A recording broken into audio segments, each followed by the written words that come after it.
Back to school season means backpacks filling up with books, calendars filling up with appointments, and parents filling with anxiety. Absolutely. The start of the school year can feel like a mental juggling act, so to speak, trying to keep your kids and yourself on track.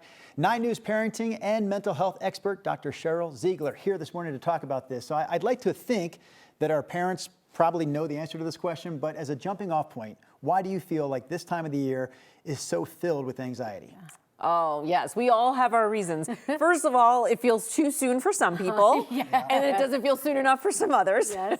But there's also all of the organizational stuff really kicks back in. So you've had this summer probably a lot more relaxed or scheduled in a way that wasn't stressful, like going to camp. Right. And then now all of a sudden it's like, oh yes, I have to do school shopping. Oh wait, the shelves are already cleared out. Where do I get that special calendar or like calculator, whatever it is? For me, I woke up this morning, oh yeah, my kids stepped on their Chromebook on like the last day of school. I have to get a new Chromebook, like all those kinds of things. So it goes from like this lull to like all on. There's not a lot of like leeway in the middle. I feel like it's just because it creeps up on you so fast. You know, I always think of like August, you're still in summer break. That's just not how it is. They go back so early.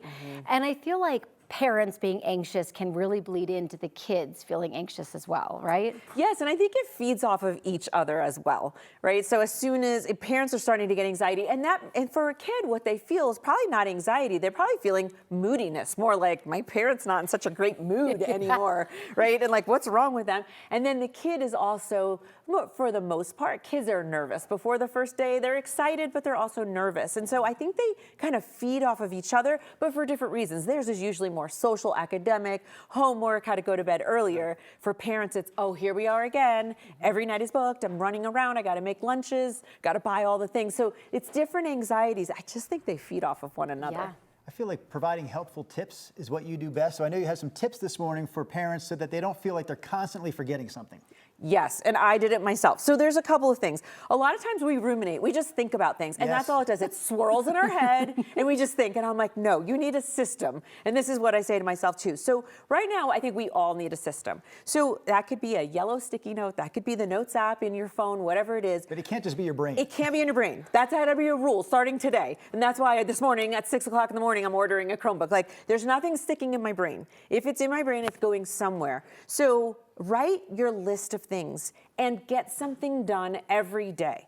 And so truly, like the example this morning, I could have even just written that one down, but it was 6 in the morning and I did have the time. So it took me 10 minutes and I did it and I feel so much better. Right now, what I'd be saying to you is, I have to get a Chromebook. Man, I really got to do that today. Sometimes, like, it's done. I even had the option of pickup or delivery and I was like, you know what?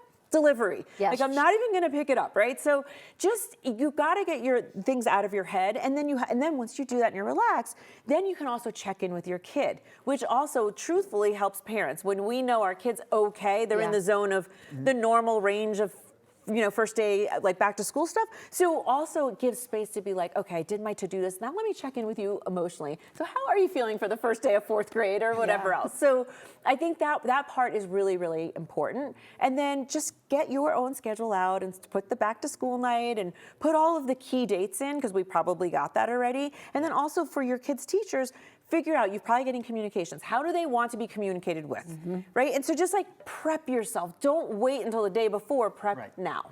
At night, I don't know if it's like this for you, but I like sit up and I'm like thinking about all the things on the list. So I started keeping a notepad next to the nightstand so I could just jot it all down, and then, you know, it's there and I can just go to sleep. It really does help. Yes. It's a big game changer. It's that simple. A notepad and a pen right next to your phone. I like it better than the phone. Yeah, I do too. Breathe, everyone. It's going to be just fine. Those were some really helpful tips. You have 3 and you have all different things going on with college and everything. So best of luck. Thank you. I need it.